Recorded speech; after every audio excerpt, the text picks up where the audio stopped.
திருப்பூர் மாநகர் மாவட்ட தேமுதிக சார்பில் கலெக்டர் அலுவலகம் முன்பு நீர்மோர் பந்தல் திறப்பு. கோடையின் வெப்பத்தை தணிக்கும் வகையில் தமிழகம் முழுவதும் தேமுதிக தொண்டர்கள் நீர்மோர் பந்தல் அமைத்து பொதுமக்களுக்கு தாகம் தணிக்கும் வகையில் நீர்மோர் வழங்கி குளிர்பானங்கள், தர்பூசணி உள்ளிட்ட பொருட்களை வழங்கி வருகின்றனர். அதன் ஒரு பகுதியாக தேமுதிக பொதுச் செயலாளர் பிரேமலதா விஜயகாந்த் அறிவுறுத்தலின்படி திருப்பூர் மாநகர் மாவட்டம் முழுவதும் தேமுதிக நிர்வாகிகள் பல்வேறு இடங்களில் பொதுமக்களுக்கு தாகம் தீர்க்கும் வகையில் நீர்மோர் பந்தல் அமைத்து விநியோகித்து வருகின்றனர். திருப்பூர் மாவட்டம் முழுவதும் 100க்கும் மேற்பட்ட இடங்களில் நீர்மோர் பந்தல் திறக்கப்பட்டுள்ளது.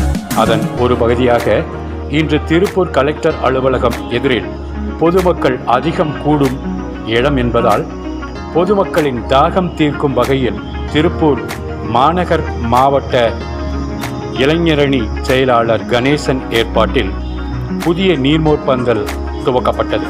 இதில் மாநகர் மாவட்ட செயலாளர் PR குழந்தைவேல் கலந்து கொண்டு ரிப்பன் வெட்டி துவக்கி வைத்தார். அப்போது அங்கு கூடியிருந்த பொதுமக்களுக்கு பழங்கள் மற்றும் குளிர்பானங்கள், நீர்மோர் என பல்வேறு நீர் ஆகாரங்களை வழங்கி சிறப்பித்தார். முன்னதாக மறைந்தாலும் மக்கள் மனதில் நீங்கா இடம் பிடித்து வாழ்ந்து கொண்டிருக்கும் கேப்டன் விஜயகாந்த் திருவுருவப் படத்திற்கு மலர் தூவி மரியாதை செலுத்தப்பட்டது.